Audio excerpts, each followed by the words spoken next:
आपके घर में कौन सा बिजली का उपकरण कितनी देर चलाने से कितना बिजली का बिल आएगा, इसी चीज़ को आज हम कैलकुलेट करना समझेंगे। और अगर आपको ये कैलकुलेशन सही से समझ आ जाता है तो आपको क्या करना है, चैनल को सब्सक्राइब ज़रूर ज़रूर कर लेना है। साथ में घंटी दबा के ऑल के ऑप्शन पे भी क्लिक कर देना है, ऐसा ही कंटेंट आगे भी देखने के लिए। अब हमारा बिजली का बिल आता है यूनिट्स में। अब ये यूनिट क्या होती है, ये भी हमारे लिए समझना बहुत ज़रूरी है। तो यूनिट का मतलब होता है किलोवाट आवर। असल में जो भी हमारा बिजली का बिल आता है वो किलोवाट आवर में होता है, उसे हम यूनिट तो ऐसे ही बोल देते हैं। फॉर एग्जाम्पल, अगर कोई इंसान बैंक में काम करता है तो वो सीधा यही बोलेगा ना कि मेरे घर का बिजली का बिल आया है 300 यूनिट।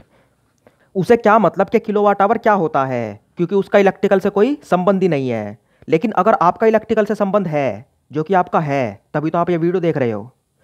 या फिर ऐसा भी हो सकता है कि कुछ लोग मेरी हसीना आवाज़ सुनने के लिए वीडियो देखते हो।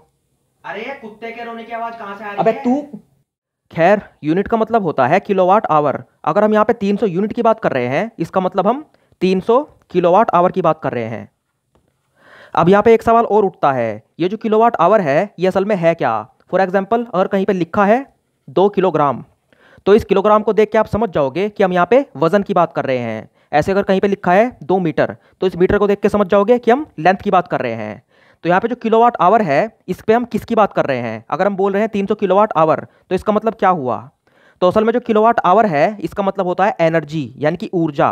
तो अगर आपका इस महीने का बिल 300 किलोवाट आवर का आया है, इसका मतलब हुआ आपने इस महीने 300 किलोवाट आवर के जितनी इलेक्ट्रिकल एनर्जी यानी कि विद्युत ऊर्जा का इस्तेमाल किया है। इसीलिए जो आपके घर में बिजली के मीटर लगे होते हैं उनको हम बोलते हैं एनर्जी मीटर। आप चाहो तो सर्च भी करके देख सकते हो, क्योंकि वे एनर्जी को नापते हैं, इलेक्ट्रिकल एनर्जी को। याद रहे, यहाँ पे हम बात कर रहे हैं इलेक्ट्रिकल एनर्जी की, ना कि पावर की, क्योंकि पावर और एनर्जी में काफ़ी अंतर होता है। तो 1 kilowatt hour is equal to 1 unit. अब आप इस किलोवाट आवर को ध्यान से देखो, ये दो चीज़ों से मिलकर बना है, एक है किलोवाट और एक है आवर। तो यहाँ पे जो 1 किलोवाट आवर लिखा है, इसका मतलब हुआ अगर आप किसी भी 1 किलोवाट के लोड को 1 घंटे तक चलाते हो, मान लो कोई भी 1 किलोवाट की मोटर है या हीटर है, कुछ भी है, 1 किलोवाट के लोड को 1 घंटे तक चलाते हो, तब जाके आपकी 1 यूनिट बनती है। ठीक है। अब यहाँ पे जो 1 किलोवाट है इसको हम 1000 वोट भी लिख सकते हैं, क्योंकि 1 किलोवाट में होते हैं 1000 वोट। तो 1000 वोट के लोड को अगर आप 1 घंटे तक चलाओगे तो आपकी 1 यूनिट बन जाएगी। मतलब ये हुआ 1000 watt hour is equal to बनेगा 1 kilowatt hour is equal to होगा 1 यूनिट के। मतलब इसको हम 1000 watt hour is equal to 1 unit भी बोल सकते हैं। मतलब आपको 1 यूनिट बनाने के लिए इस 1000 के आंकड़े को पूरा करना है। मान लो कोई 500 वाट का लोड है, उसको आप 2 घंटे तक चलाओगे तो भी आपकी 1 यूनिट बनेगी, क्योंकि 500 इंटू 2 बराबर 1000। अगर आप किसी 100 वाट के लोड को 10 घंटे चलाओगे तब भी आपकी 1 यूनिट बनेगी। मतलब अगर यहाँ पे लोड कम हो रहा है तो आपको उसको ज़्यादा देर तक चलाना पड़ेगा अपनी 1 यूनिट बनाने के लिए। अब एक एग्जाम्पल लेते हैं। मान लो एक 600 वोट का मिक्सर है जिसको आप रोज़ 10-10 मिनट के लिए यूज़ करते हो। अब आपको ये कैलकुलेट करना है कि अगर आप इसका रोज़ 10-10 मिनट के लिए यूज़ करोगे तो आपकी 1 महीने में कितनी यूनिट बनेगी और आपका 1 महीने में कितना बिल आएगा इस मिक्सर को चलाने से। तो यहाँ पे हमारे पास वॉट है और मिनट्स हैं, और हमें बिल निकालना है किलोवाट आवर में। तो सबसे पहले हम क्या कर सकते हैं, इन दोनों को, इसको किलोवाट में और इसको आवर में कन्वर्ट कर सकते हैं।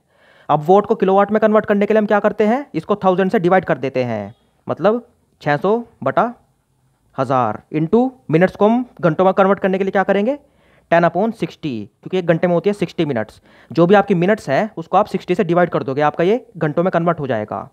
अब यहाँ पे इसको आ गया हमारा 10/100 यानी कि 0.1 किलोवाट आवर। यह आपका इसका 1 दिन की यूनिट है। अगर आप इसका रोज़ 10-10 मिनट के लिए यूज़ करते हो तो आपके प्रतिदिन 0.1 किलोवाट आवर की यूनिट बनाएगा। तो अगर आप इस मिक्सर को 1 दिन में सिर्फ 10 मिनट यूज़ करते हो तो आपकी 0.1 किलोवाट आवर की यूनिट बनेगी। अब आपको कैलकुलेट करना है 30 दिन का हिसाब, तो आप इसकी मल्टीप्लाई सीधा 30 से कर दोगे, 0.1 इंटू 30, तो यहाँ पे आएगा हमारा 3 किलोवाट आवर। तो इस मिक्सर को रोज़ 10-10 मिनट 30 दिन तक लगातार यूज़ करने से आपकी यूनिट बनेगी 3 किलोवाट आवर की। अब हम समझते हैं कि हमारा बिल कितना आएगा। तो हर किसी के एरिया में जो यूनिट का भाव है वो अलग अलग होता है। किसी के वहाँ पे होता है 3 रुपये, किसी के 5 रुपये, किसी के 7 रुपये। तो हम मान के चलते हैं कि आपका जो यूनिट का भाव है वो 5 रुपये है, 1 यूनिट जो है 5 रुपये की है। अब हमारा 3 यूनिट का बिल बना है, तो इसका मतलब 3 इंटू 5 यानी कि 15 रुपये।